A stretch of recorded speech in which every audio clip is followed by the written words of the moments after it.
Mga kabida, isang magandang oras po sa lahat at welcome po sa aking channel. Naku po, hantindi, yung banat po mga kabida, ni Vice President Sara Duterte, dito ho sa Marcos administration, ito pong pahayag na ito, nangyari po mga kabida bago lang po, okay, kung saan po sinabi po ng Vice Presidente po mga kabida na kasama po ang sambayan ng Pilipino, nandidiri po siya sa Marcos administration.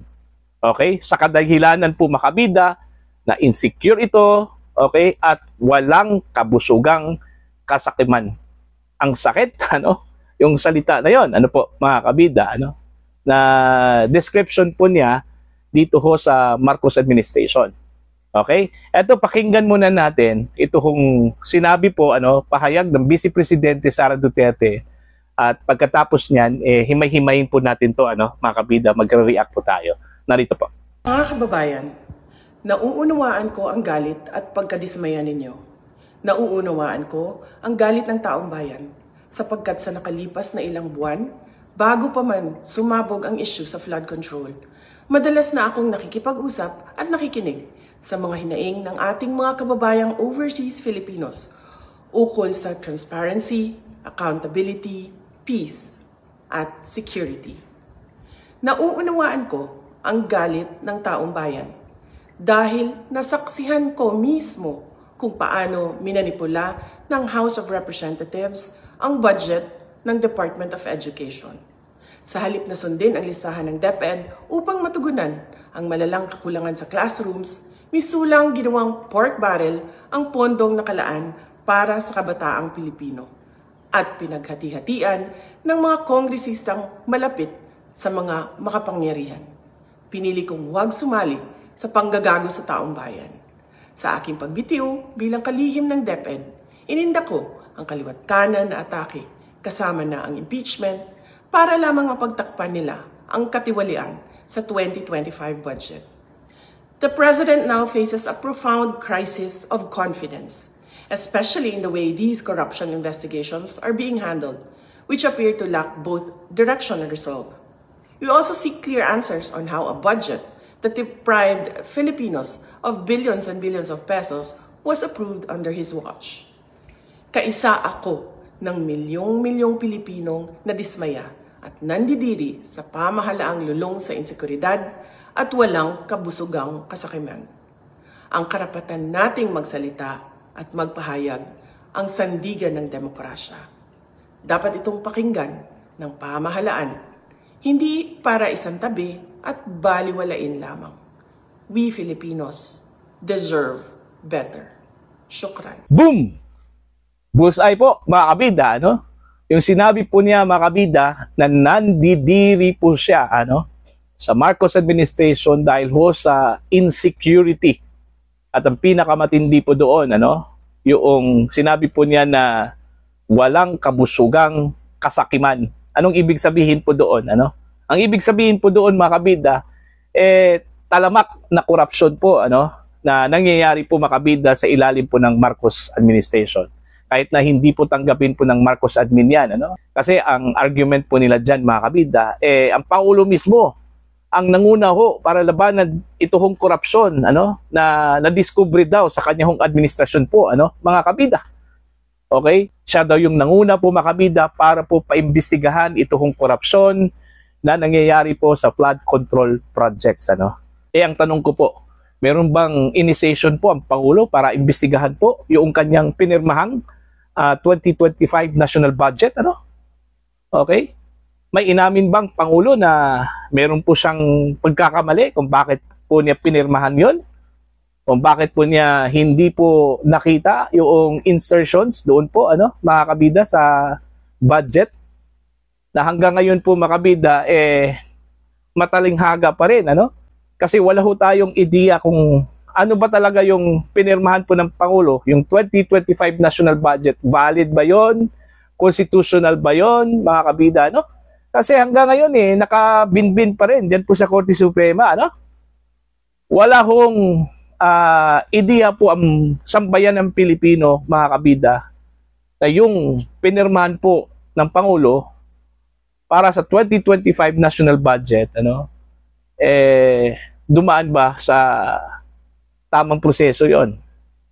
Wala bang illegal na pinasok doon ho sa budget na yon, ano po mga kabida? Diba? Okay po ang Pangulo doon po sa flood control projects. Kasi admittedly, may ginawa man talaga, nag-create po siya ng kanyang sariling investigating body, ito pong ICI po mga kabida. Okay? Kaso lang po, wala pa pong resulta, doon po sa kanilang investigasyon. Meron na pong initial findings, isinabmit na po nila mga kabida sa ombudsman, pero ewan ko po kung matutuloy ba ngayong araw itong filing of cases, laban ho dito kay Zaldico, mga kabida. Hindi pa sinabi po ng ombudsman kung meron bang kasama si Zaldico doon po sa sasampahan po ng kaso sa Sandigan Bayan. Okay? Most probably ngayong araw po, mga kabida. Diba? After na naglabas po ng 3 sunod-sunod na video, ito pong si dating Congressman Zaldico, mga kabida, kung saan po ay idinawit po niya ito kung si Pangulong Ferdinand Bongbong Marcos at si dating House Speaker Martin Romualdez. Okay?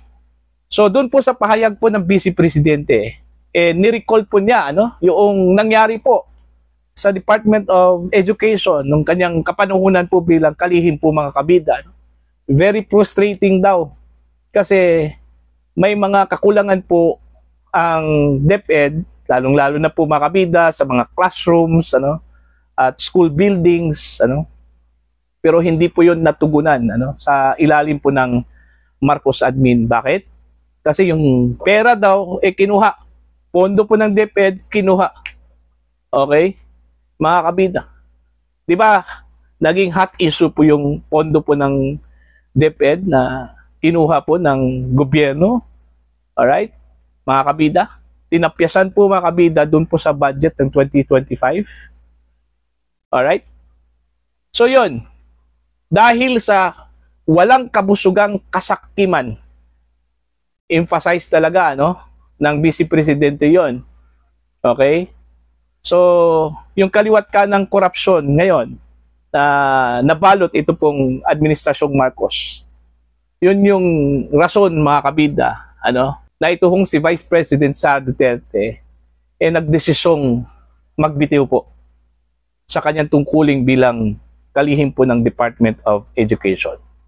At siya yung nagbulgar, okay, na 2 tao lang po ang nagkontrol po ng budget po ng Pilipinas.